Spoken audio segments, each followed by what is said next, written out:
જય શ્રી કૃષ્ણ, જય જલારામ. કેમ છો બધા? બધા મજામાં છો? મારા બ્લોગ જોતા બધા મજામાં જ હોય છે. ધીરે ધીરે અને સ્કૂલેથી તેડીને આવી ગયો છું અને જમવાનું બાકી છે. ચાલો શું બનાવવું જોઈએ. ચાલો રસોડામાં આપણે સરપ્રાઈઝ ચેકિંગ કરીએ શું બનાવ્યું છે. શું પ્રોગ્રામ છે ભાઈ?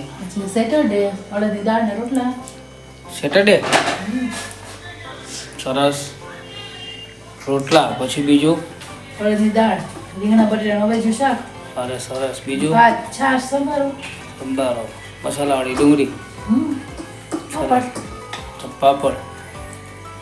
તો જમવાની મજા આવશે બધા. ચાલો સબસ્ક્રાઈબર બધા જમવા. સાદું દેશી ભાણું.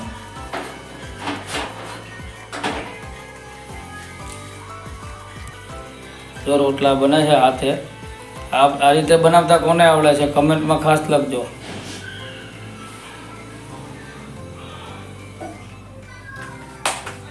વાહ દોસ્તો,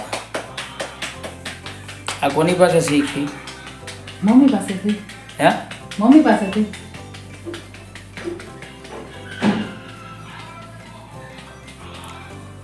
આ રીતે રોટલા બનાવતા કોને આવડે છે કમેન્ટમાં ખાસ લખજો.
જમવાનું બતાવે છે. જો સરસ મજાનું રીંગણા બટાટાનું અવેજ્યું શાક,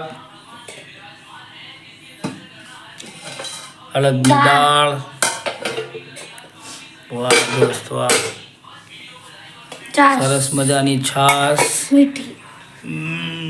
ભાત છે, આમાં દહીં છે. તારા માટે છે દહીં? તારે ખાવાનું છે એકલા? હે બહુ ભાવે? ચાલો ટાટા, જમી લે. જય શ્રી કૃષ્ણ, જય જલારામ કહી દો બધાને.